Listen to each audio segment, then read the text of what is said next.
On September 1st, 1953, William Skoville used a hand crank and a cheap drill saw to bore into a young man's skull, cutting away vital pieces of his brain and sucking them out through a metal tube. But this wasn't a scene from a horror film or a gruesome police report.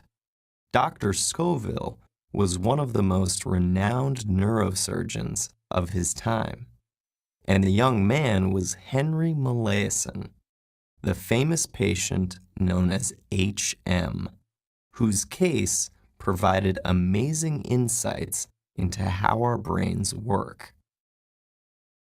As a boy, Henry had cracked his skull in an accident and soon began having seizures, blacking out, and losing control of bodily functions.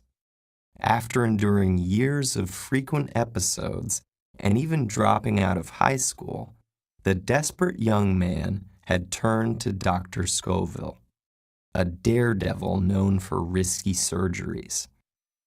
Partial lobotomies had been used for decades to treat mental patients, based on the notion that mental functions were strictly localized to corresponding brain areas.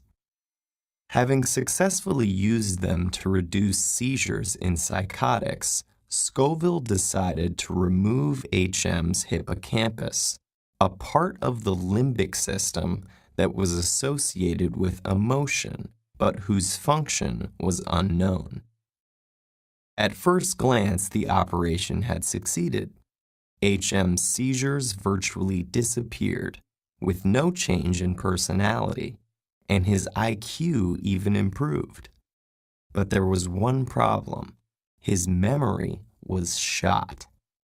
Besides losing most of his memories from the previous decade, HM was unable to form new ones, forgetting what day it was, repeating comments, and even eating multiple meals in a row.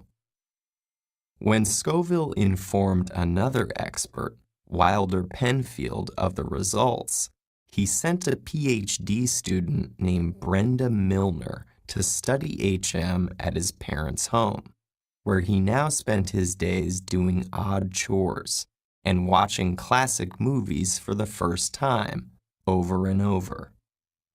What she discovered through a series of tests and interviews didn't just contribute greatly to the study of memory. It redefined what memory even meant. One of Milner's findings shed light on the obvious fact that although HM couldn't form new memories, he still retained information long enough from moment to moment to finish a sentence or find the bathroom. When Milner gave him a random number, he managed to remember it for 15 minutes by repeating it to himself constantly. But only 5 minutes later, he forgot the test had even taken place. Neuroscientists had thought of memory as monolithic, all of it essentially the same and stored throughout the brain. Milner's results were not only the first clue for the now familiar distinction between short-term and long-term memory, but showed that each uses different brain regions. We now know that memory formation involves several steps. After immediate sensory data is temporarily transcribed by neurons in the cortex, it travels to the hippocampus, where special proteins work to strengthen the cortical synaptic connections. If the experience was strong enough, or we recall it periodically in the first few days, the hippocampus then transfers the memory back to the cortex for permanent storage. HM's mind could form the initial impressions, but without a hippocampus to perform this memory consolidation, they eroded like messages scrawled in sand. But this was not the only memory distinction Milner found. In a now famous experiment, she asked HM to trace a third star in the narrow space between the outlines of two concentric ones, while he could only see his paper and pencil through a mirror. Like anyone else performing such an awkward task for the first time, he did horribly.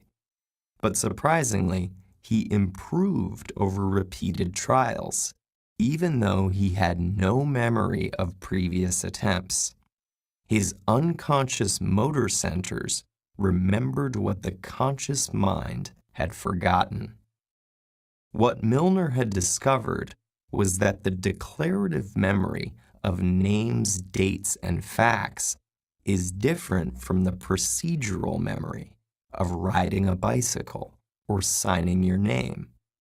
And we now know that procedural memory relies more on the basal ganglia and cerebellum, structures that were intact in HM's brain. This distinction between knowing that and knowing how has underpinned all memory research since. HM died at the age of 82 after a mostly peaceful life in a nursing home. Over the years, he had been examined by more than 100 neuroscientists, making his the most studied mind in history.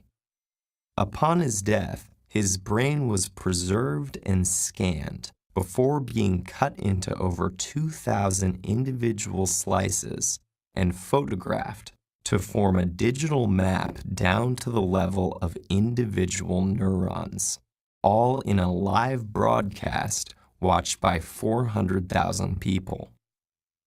Though HM spent most of his life forgetting things, he and his contributions to our understanding of memory will be remembered for generations to come.